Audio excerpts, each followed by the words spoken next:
सुन मनशंकर, तेरी बहन क्या कर रही है? इनकी सेवा करते करते यही मर जाएगी। यदि यदि मेरी बहन ऐसी होती तो मैं उसे पक्का ही अपने घर ले जाता। गुस्सा तो मुझे भी बहुत आता है, परंतु क्या करूं, कैसे लेकर जाऊं? तू तू अपनी बहन से बोल कि माँ सख्त बीमार है, फिर देखना वो हमारे साथ खुद ब खुद चलेगी। पर माँ बीमार कहाँ है? अरे भाई, यह तो हमें कहना ही है, समझे? यदि यदि उसे साथ लेकर जाना है तो हमें यही कहना पड़ेगा। श्रवण कुमार जी, अजी श्रवण कुमार जी। अजी अजी यहाँ सुनता ही कौन है? अरे कौन? नच जी हो, चंपक जी, आइए पधारिए। कैसे आना हुआ? श्रवण कुमार जी, जरा बाहर आइए, हमें आपसे कुछ बात करनी है। हम तुम्हारे मेहमान हैं और तुमने हमारी बात तक ना पूछी। इतना अपमान! अरे तुम्हारे माता पिता कहीं भागे जा रहे हैं? पहले हमारी बात सुनो, फिर उनकी सेवा कर लेना। नरशंकर जी, माता पिता की सेवा सबसे पहले है, वो सब काम बाद में है। अगर इस खाल के जूते बने तो खाल हाजिर है। मेरी रग रग, मेरी नस नस बलिहार इन पर है। सारा ही जीवन मेरा इन पर न्योछावर है। वाह जी वाह! अंधे माता पिता सब कुछ हो गए और हम कुछ भी नहीं। सुनो नरशंकर जी, यदि एक धनवान 100 स्त्रियों से विवाह करना चाहे तो उसे 100 स्त्रियां भी मिल सकती हैं, और हर स्त्री के 4 भाई हो, उसे 400 साले भी मिल सकते हैं। परंतु दुनिया में माता पिता हरगिज नहीं मिल सकते। बस बस रहने दीजिए, आप अपने शोर ना करवाए। आप अपने 100 विवाह करवाएं या 200, पर विद्या बहन को हमारे साथ भेज दे। बहन, चल चल, तू हमारे साथ चल, इस घर को छोड़ दे। हम देखते हैं ये कितने ब्याह करवाते हैं।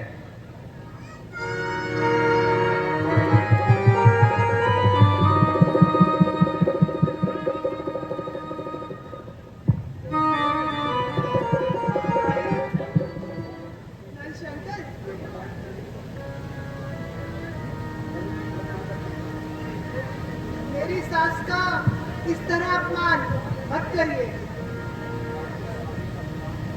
और अपने स्वामी का अपमान करवाकर मैं हरगिज नहीं जा सकती। भाई नंदशंकर, तेरी बहन बहुत मूर्ख है। उसकी सास इसे हर रोज गालियां देती है और यह चुपचाप सहन कर लेती है।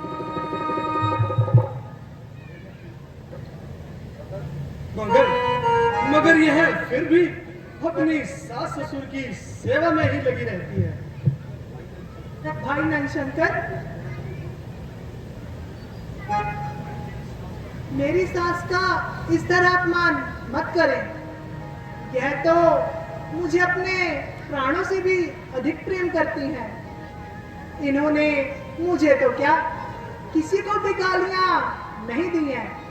हाँ, अगर गालियां दी भी हैं तो वह मेरे लिए आशीर्वाद है, और मैं अपने पति की आज्ञा के बिना हरगिज नहीं जा सकती। ये गालियां नहीं, गोलियां हैं जो रोगी को दी जाती हैं। खाने में तो कड़वी लगती हैं, पर रोग सारा मिटाती हैं। फिर वही सास ससुर की सेवा कर बोलबाला और पति की रट लगा रखी है, और मां जाए भाई की इज्जत भाग में मिलाई है। अब तो तुम्हें जबरदस्ती ही ले जाना पड़ेगा। नंदशंकर जी, जरा धैर्य से काम लीजिए। आखिर मुझे भी पता चले कि आप विद्या को इतनी जल्दी क्यों ले जाना चाहते हैं। मां जो सख्त बीमार है, और हो सकता है अब तक मर भी गई हो। हाँ, आपकी माता जी मृत्यु शैया पर पड़ी है, तो आप उनकी सेवा छोड़कर क्यों चले आए? किसी आदमी को भेज देते या कोई पत्र भेज देते। लेकिन आपको अपनी माता जी की सेवा छोड़कर हरगिज नहीं आना चाहिए था। अरे, सेवा करना हमारा काम नहीं है। हमारा काम है, जिनका काम है कर रहे हैं। हम ऐसी मगजमारी नहीं करते। अच्छा प्रिय जी, अगर यही बात है तो तुम्हारा जाना जरूरी है, क्योंकि वह मेरी भी माता जी है और उनकी सेवा करना मेरा धर्म है। मैं तुम्हें प्रेम पूर्वक जाने की आज्ञा देता हूँ। अच्छा प्राणनाथ, माता जी, पिताजी, मुझे मेरा प्रणाम स्वीकार कीजिए और इस दासी को जल्दी ही याद करने की कृपा कीजिए।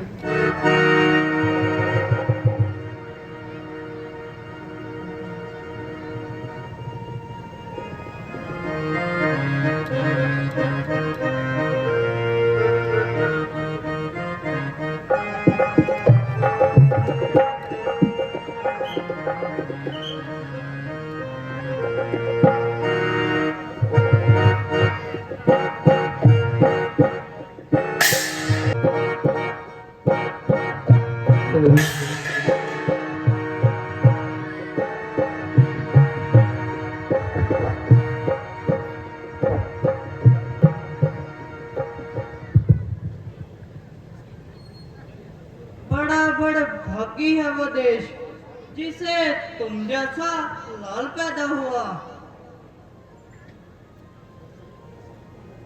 सत्य है गुरुदेव, सत्य है। नदियों में नदी गंगा को देखा, पर्वतों में पर्वत कैलाश को देखा, गौओं में गऊ कपिला को देखा, और पुत्रों में पुत्र श्रवण कुमार को देखा।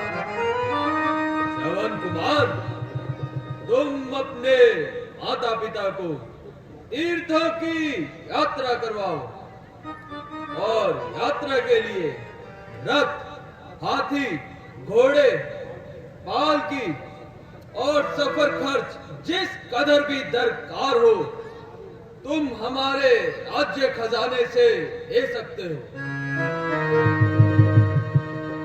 प्रणाम गुरुदेव। प्रणाम महाराज। राजन, माता पिता की सेवा के वास्ते मेरे हाथ ही भुजंग है, और कांधा पालकी, मेरा हाथ सिपाही है। मुझे किसी भी चीज की आवश्यकता नहीं, केवल आपका आशीर्वाद चाहिए। श्रवण कुमार, दशरथ राज ठीक कहते हैं। तुम जैसे सुकुमारों से खावड़ नहीं उठाई जाएगी। परिश्रम जब बहुत होगा तो हिम्मत टूट जाएगी।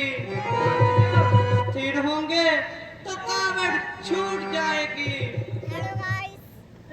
गुरु महाराज, सूरज चाहे आकाश से पृथ्वी पर उतर आए, पृथ्वी चाहे शेष के मस्तक से गुजर जाए, बादल चाहे पानी की जगह आग बन जाए, भूकंप हो संसार में, चाहे सुमेरु डगमगाए, महाराज कावड़ नहीं छूटेगी।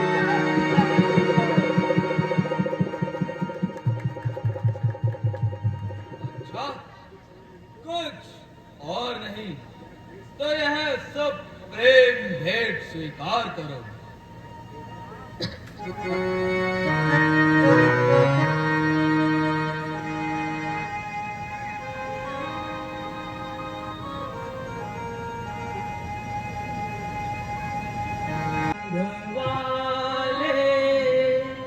देरी क्या है, मेरा चोला रंग दे,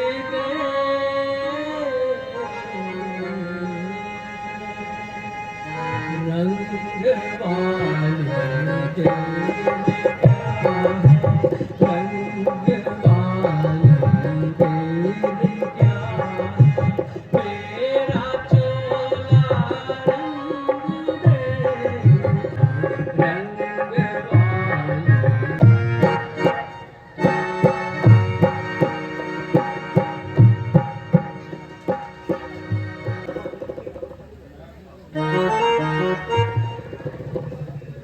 दे, मैं भी वो चालबाज हूं जिसने बड़े बड़े भांगे बरसे को मेरे आगे सर झुकाते हैं।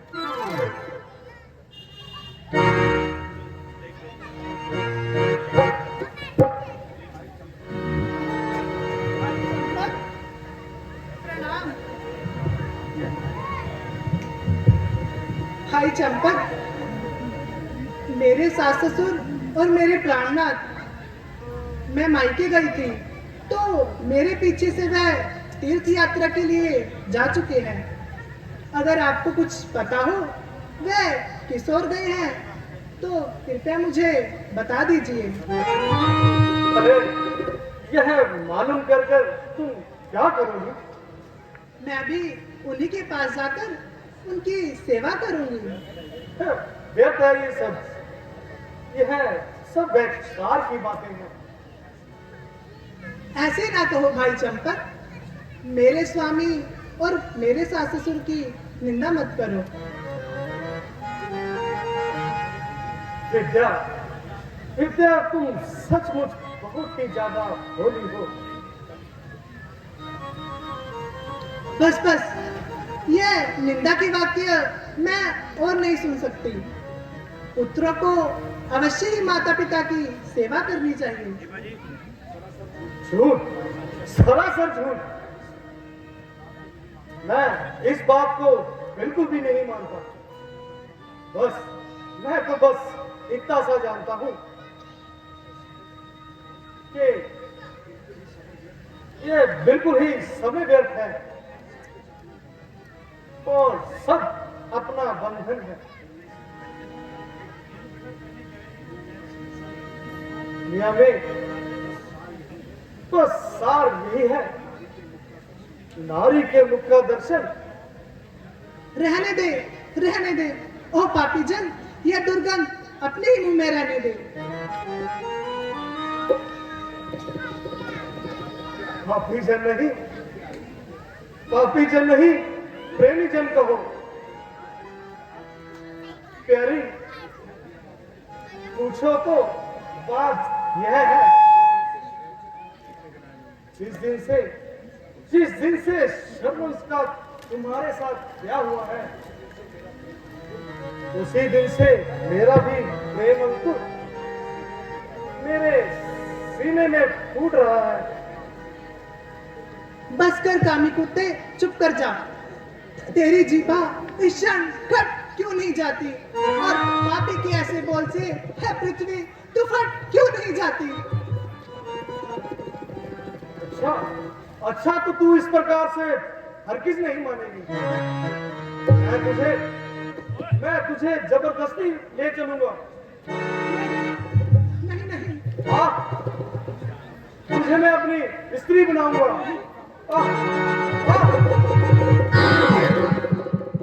देखता हूँ तेरी कौन सहायता करता है।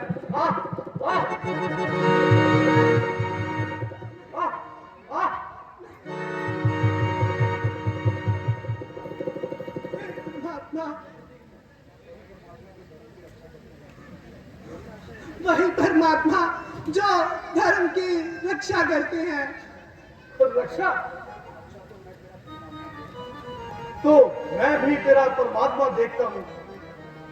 परमात्मा को बाद में देखना, पहले ये सती का श्राप देख। देवी हूँ, देवी मैं देवी का विलक्षण प्रताप देख। पहुंची सती है गगन सबीर में, वो देख पापी कौन हो गया तेरे शरीर में।